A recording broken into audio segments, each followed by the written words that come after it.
example. There was a guy, this is a story that Jack Kornfield told the other day when he was teaching a mindfulness class that I've been reviewing. He, at one point, was working with a Vietnam veteran that had severe PTSD, right? And this veteran was studying mindfulness and learning how to meditate, which was a good thing, right? And so at one point in his process of meditating and learning about mindfulness, he was in a supermarket and he was in line, and the woman in front of him had a small, like, infant, little boy. And she went up to the register. It was her time to check out and then check the groceries out. And then she was chatting with the cashier, and his mind started to run, right? Hey, lady, what's up? Are you not, I don't have all day here, right? The way the mind works, right? And so she's chatting back and forth, and then she hands the baby to the cashier, and the cashier's holding the baby and saying, oh, sweetheart, and so forth. And they're talking, and this guy's mind is ramping up, like, okay, it's getting to the point where I'm going to say something now, right? But because he was practicing mindfulness, he was able to notice the voice in his head. Notice the voice in his head was judging, evaluating, telling him what the truth was about what's going on. And the truth that it told him about what was going on is that this woman is inconsiderate, right? This woman's inconsiderate, right? This isn't the way things should be. She should understand that other people are waiting here and she should move on, right? And the cashier's being inconsiderate, and the cashier's not doing their job. Now you see, as all this interpretation is playing out in the head from the mind, it's ramping up the feelings, right? So he's getting more and more annoyed to the point where it's going to cause him to act. It's going to cause him to say something, right? But because he had established a mindfulness meditation practice, he saw that. And instead of acting on that, right, he suspended his engagement with that state of mind and simply went up when it was finally his turn, and he said to the cashier, cute kid, right? And she said, oh, yeah, cute, thank you, yeah, I really think that he is a cute kid. And the reason that we took a moment for me to hold the baby was because my husband was killed in the war, and so I had to go to work here. And I asked the babysitter to bring my kid in once in a while so I can see him during the day. Can you see the difference between that and what his mind was doing, right? And can you see that, given that that's how the mind works, we walk around all day thinking we know what's happening with other people, right? Thinking we know what's happening around us in the world, right? That the person driving in front of me that's going too slow is really an inconsiderate person. Why don't they get out of my way so I'm not late to where I have to go, right? But if that person in the car in front of you turned out to be your grandmother and she was driving that slow, would you still feel the same way, you see? So this is something that's very important to understand about the mind, that the mind is doing its own thing. It's interpreting everything in a very biased way, in a very self-centered way, right? In a very limited way, in a very unstable way. It has no consistency. It has conflict with itself, right? Did you ever notice that you have a voice in your head and sometimes the voice splits up into 2 or 3 people and starts to argue with one another, right? No wonder you feel insecure, right? Because if you consider this to be who you are, how could you possibly feel secure? How could you trust yourself? When you know the truth about your own mind is it's changing all the time. So how do you even know who you are if your mind's changing all the time? And your feelings are changing all the time. So how do you know who you are if sometimes you feel good, sometimes you feel bad, sometimes you're confused, sometimes you're sad, sometimes you're happy, and you're trying to figure all this out and you're trying to get some kind of stability so that you can feel some sense of continuity, some sense of stability in your life, some understanding of yourself as a person.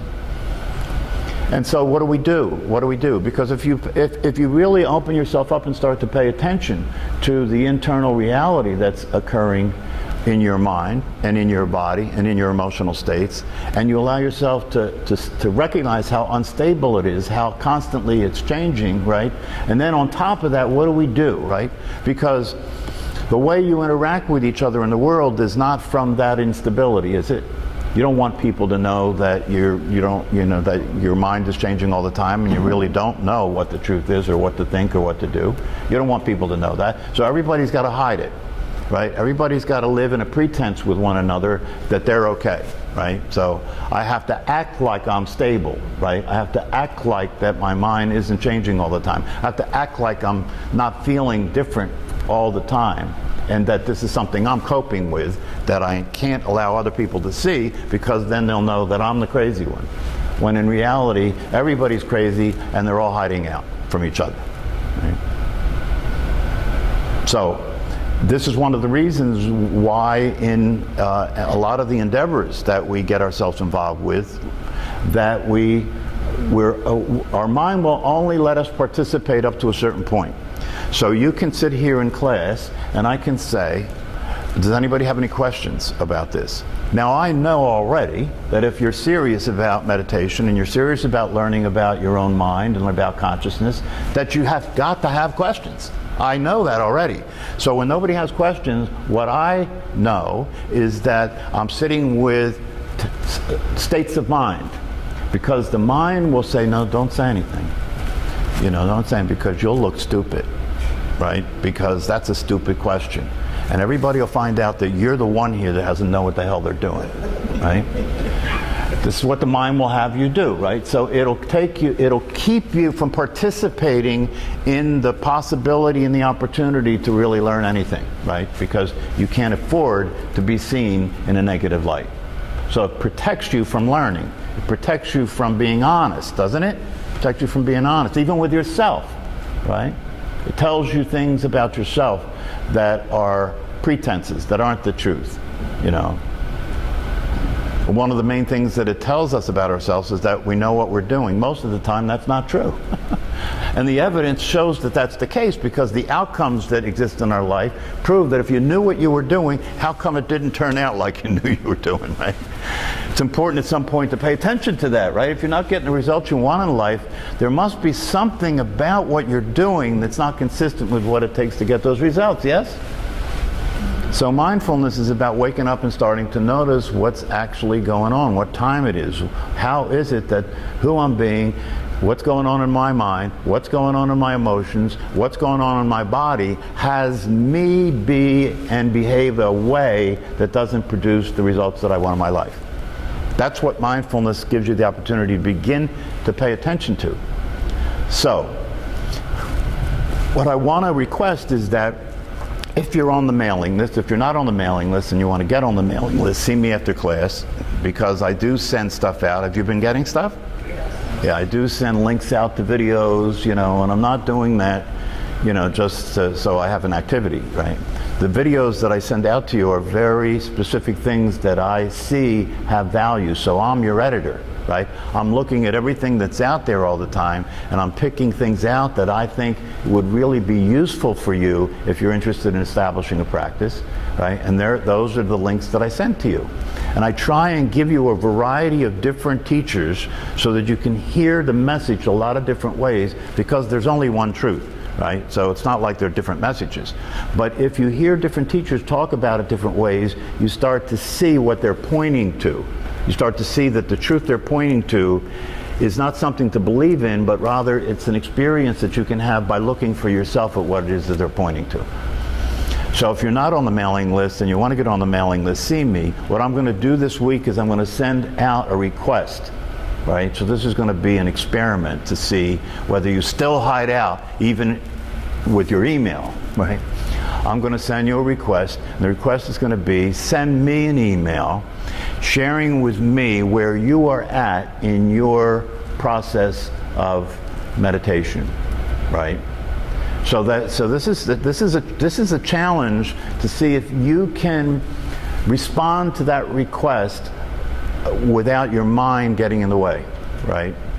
So if you can be honest about where you're at as far as your practice of meditation is concerned, so that the information that you're giving me, I can make use of to have an understanding of where you're at in this practitioner class, in this class. So it gives me a better idea of what I can offer you to support you in your establishing a practice. If the information I get back is all distorted, then we've accomplished nothing, right? So that's a little safer way, because this way nobody's going, only I will know how stupid you are. Right? But even that, for a lot of people, is a big risk, right? I mean, as a psychologist, when I see people in psychotherapy, it's the same game, right? They come in and they tell me they will only tell me what will keep them looking good, right? They're paying me to listen to their lies, right? And then I have to gradually kind of softly let them in on the fact that I know they're lying, right? And then maybe we can have some realistic interaction, right, to accomplish something together. So what I'm asking you in this request is to send me an email telling me where you're at about meditation. I don't care what it is, I just want that information to be accurate. It could be that I've tried and it's off and on for me, or it's just something that I haven't been able to succeed at, or I do it sometimes, or I do have a practice and it's going like this, like that. Whatever it is, right? And then after you do that, it doesn't have to be an essay, it doesn't have to be a book. I'm just asking for a response, right? And then after that, ask a question, right? Look and see if you had the opportunity to ask a question about meditation that would be useful to you to get an answer to, what would that question be? And then ask that question, right? And I'll respond to you, I'll respond to you. And I hope that interaction, because it's a little safer, right? Maybe you'll be able to do that easier than you can do it in person. But I hope that interaction stimulates you to understand that it's okay for you not to. See, most people don't realize that not knowing is a high state of consciousness, right? Not knowing is a high state of consciousness, because it's more the case than knowing, isn't it? Isn't it true that you don't know more than you do know, right? So since that's the case, it would be useful for you to identify that to be the reality that exists for you, that more than not, you don't know. If you could be related to that and be honest with that, it would open you up to learn, wouldn't it? Yeah, you'd be interested in finding out about what it is that you don't know, instead of protecting yourself from having that get seen and just trying to have what you do know get seen. You see what I mean? So that you just look good. And then if you start to explore this, one of the things that you come to find out is that there is a domain of what you don't know that's hidden. There is a domain of what you don't know that's hidden. So there's what you don't know, and that's already a big field, right? What you don't know, right? But there's another area that you don't even see until you start to pay attention to what you don't know. And that area is what you don't know that you don't know. Most people never even look at that one. What you don't know that you don't know. If you don't know that you don't know something, you can't even ask a question about it, right? But you can discover that there are things you don't know by being open to paying attention to what you don't know, and then recognizing there are things you don't know that you don't know. This is a whole new world of possibility as far as what you can learn is concerned, that's available if you start to pay attention and start to relax and realize that there's nothing wrong with not knowing. It's a high space. Just like confusion, people complain that they're confused, right? A lot of people that I interact with blame it on me. You ever talk to somebody about something and they say, "You're confusing me," right? Which is not possible, right? You can't confuse people. You can't you can't cause people to experience anything, right? But confusion is another one of those things, that confusion is actually a high place, right? Because if you stop and examine it, you can see that if you're confused, it means that you've encountered something that doesn't fit what you already know, right? You've encountered something that doesn't fit what you already know. And if you stay related to that which doesn't fit what you already know, you may come to see a whole new thing that you didn't know before because you got through the confusion about it. Confusion is a space that comes before clarity. Confusion is what comes before clarity. So if you're confused, that's a good sign, right? There in Buddhism, where the Buddhist temples are, they have two statues at the gates of the temples, right? One on each side of the road. And one statue symbolizes paradox and the other symbolizes confusion, and they're guarding the gates of the truth. So you see, it turns out that the things that we don't allow ourselves to experience may be the most important experiences that we could be having, right? That our minds train us to run from discomfort, when discomfort is always related to the process of learning, because you go through a period of confusion and then eventually to a place of clarity. If you're not willing to be uncomfortable, how much of a life can you be living? If you're not willing to be uncomfortable, how much of a life can you be living? In terms of meditation, what you find out if you practice meditation over time and start to see things as they are, you realize that the things you've been avoiding are your teachers.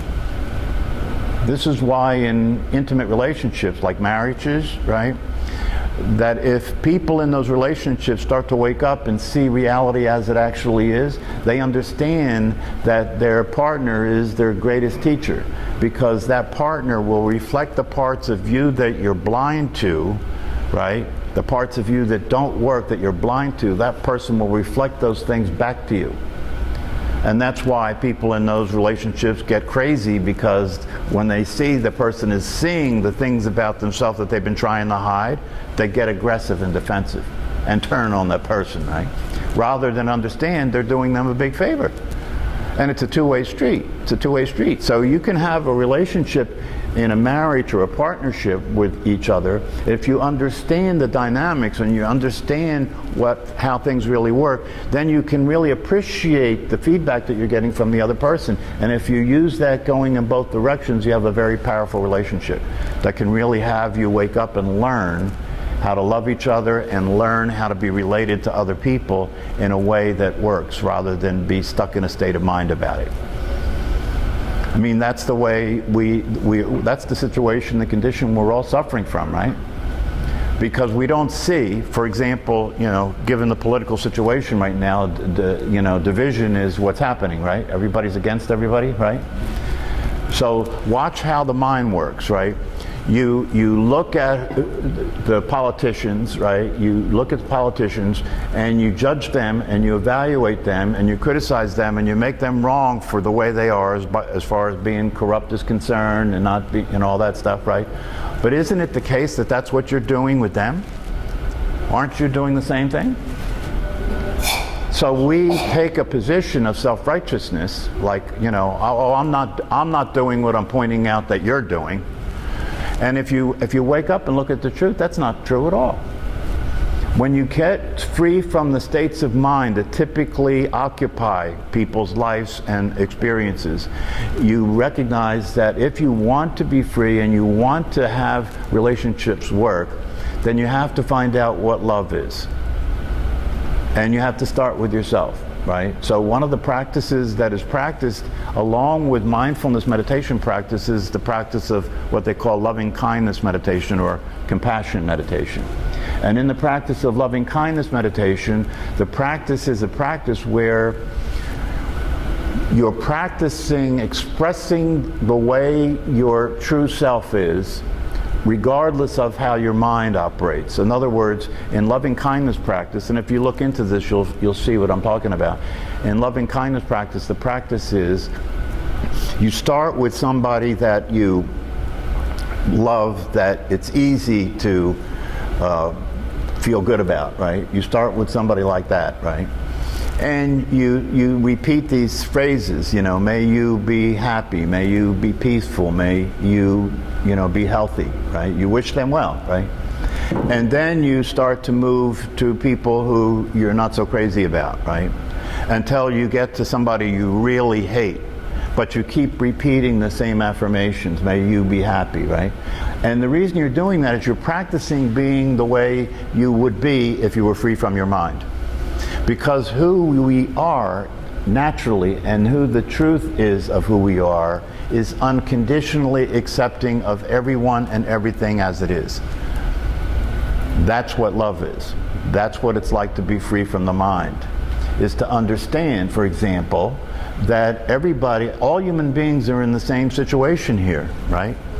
When you take away the states of mind that they're stuck in, what's left is the simple natural awareness that they are, and that simple natural awareness is always unconditionally accepting. And so if you want to get to that experience, which is an experience that is fulfilling, that is free, that allows you to behave in relationship to the people that you love, and allows you to behave in relationship to the people around you in your life, even strangers, in a way that you are always related to other human beings, and that you do care about human beings, and that you're not assuming that you know what it's like to be another person. And so when you're around them, you just have respect for them. So one of the things that happens when you practice meditation is you gradually wake up and come into yourself. You gradually wake up and start to experience the truth of what you are. And as that happens, that begins to express itself through you. So you start expressing yourself as free of your mind and open and available and willing to be related, and seeing everything as an opportunity to realize the possibility instead of a situation that you have to run from or try and control. So, before we end for the day, does anybody have any questions? Yes? Why have you been eavesdropping on my refrigerator thoughts? Right on point. See, one of the things you find out if you pursue this, the possibility of waking up and becoming what you actually are as conscious awareness, is you come to realize that there's nothing to be afraid of. There is literally nothing to be afraid of. It's all in your mind. It's all in your mind. The reality is, and this is what you come to see when you wake up, the reality is you have no control over anything. You never will, you never have, right? We all know how this is going to turn out, don't we? Right? There's nothing you can do about that, right? There's nothing you could do about the nature of reality. We don't know what the future holds. There's nothing you can do about that. You can't control it. There's nothing you can do about the past. It's already happened. You can't control it, right? The only thing you can do anything about is the present, and you can't even really do anything about that other than be there and be aware of it and be who you are in relationship to it. And if you do that, it tends to work out. So meditation is a practice to begin to make it available, to begin to slow down, to get quiet, to slow down, to let the body calm down, to let the mind start to slow down, so you can start to see what's actually happening outside of being in your head. And when you start to see how the dots are connected, right, it motivates you to stay awake so that you don't go back into the thought process, back into your interpretations, which are fear-based. Your interpretations are fear-based. The way the mind and the brain works is it goes every moment of the day, it's looking for threat. It's scanning for threat all the time, right? And if you really pay attention to it, right? If you really pay attention to it, you can actually see this. It's hard to see unless you really get good at being awake and aware and seeing what's actually going on in your mind. But if you really pay attention to it, you can walk into a public place and watch the voice in your head criticize and evaluate everybody that comes into your perception. And be looking at those people in terms of whether you like them, you don't, whether they're okay with you, whether they look okay the way they should look, whether they're, right? And whether they represent some kind of a threat to you. And that's the world in which you get to live if you're stuck living your life in a state of mind. Versus if you were free from that state of mind because you could see it, it doesn't mean that it's going to stop running, at least not right away. But if you stop engaging with it, right, you stop feeding it, you stop believing it, you stop identifying with it, right, and you start to be aware of what's actually there outside of that, and start to see what it's like to be free from these fear-based evaluations, you begin to discover that people are much more like you than they are different than you. And things start to get easier. You start to have a little natural compassion for other people. And by not feeding your mind, you know, if you don't feed it, it'll starve to death. And that's a good thing, right? If you stop engaging with the thoughts, if you stop believing the thoughts, if you start considering them to be true instead of just interpretations, and therefore you don't pay attention to that, right? You pay attention to what's actually happening, not what you think is happening, but what's actually happening, right? Eventually, because it will starve from attention, the thoughts will stop arising, and you can actually start to experience that who you are isn't what your thoughts say you are, and you're not living your life through your thinking anymore, but who you are is being expressed as awareness itself. That's actually possible, that you could experience your life as awareness itself and be free from all of the limitations, all of the judgments and evaluations, all of the past experiences that keep reoccurring, and all of your fears about the future. You could actually be free, right? And accept life on life's terms. Accept that life is the way life is. It's unpredictable. You have no control over it, so relax and enjoy yourself. That's really the only option, right? You can either relax and enjoy yourself or stay crazy. It's up to you, right? And nobody can do this job but you. It's, you know, one of my teachers said that you've got to work out your own liberation. I can support you, I can stimulate you, I can, you know, try and present you with the possibility and the opportunity that you have in the life that you're living, but I can't live it for you. I can't do what it takes for you to wake up. You made a point earlier about how your loved one will tell you about yourself that you don't say, and then you get angry about it. How do you open yourself to this when you know they're right? You know it, but you still react to it, but you don't want to. How do you do it? Well, the way you do it, it starts with what you just said. If you see that you're reacting to it, you see, for a lot of people, they don't see they're reacting to it, they believe they're wrong, right? So first step you have to do is take responsibility for the truth. If you see you're reacting to it, and you recognize the reason you're reacting to it is because they're pointing to a raw spot in you because it's true, right? If you see that, the next step is to shut your mouth. So you don't let the reaction speak. You don't let the reaction speak. That's not the first thing, right? So in the beginning, instead of being aggressive and attacking them, right, you just don't do anything. That's the first step. How do you deal with those feelings inside though? You don't deal with them. You just know that they're just a reaction, right? If they're just a reaction, it means they're not true. Therefore, they don't require any attention or action, right? So you just notice that's what the voice in my head said, right? Okay, so what? Has nothing to do with anything. Stop relating to it like it means anything, right? And then you don't let it use your mouth. That's the first step, right? That'll save you a fight. Right away, that'll save you the fight, right? And then the other person will start to wonder, wow, she didn't do what she normally does. She didn't say anything, right? Then they start to look at their own behavior, right? And see what's going on with them, right? And then the next thing you do after not opening your mouth, right, if you take it further and you continue to stay awake and you want to move this process further, right, the next thing you do is you start to look at, now watch, this is real power, right? Instead of wanting the other person to be different than the way they are, right, who could I be? And because of who I'm being, they start to be different. Then you're on to something, right? How do you deal with the feeling that you have at the time though? Because in this type of situation, you know, you get defensive, you know they're right, but you're struggling inside to say, I know they're right, but I still got to say something. And even if you don't say something, you're struggling internally with it. How do you get past that internal? Just Yes, you're stuffing yourself. no, don't. You don't have to stuff. You can feel your feelings, right, and not let them run you. You can feel your feelings and not let them run you. I can be angry and not let the anger determine what I say and do, right?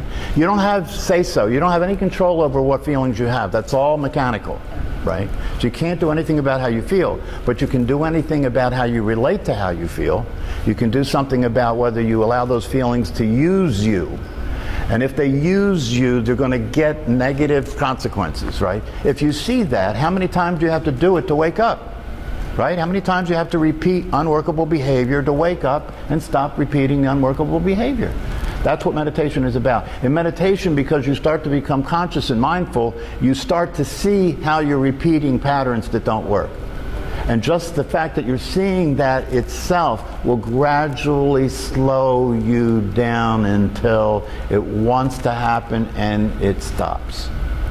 Just by being aware.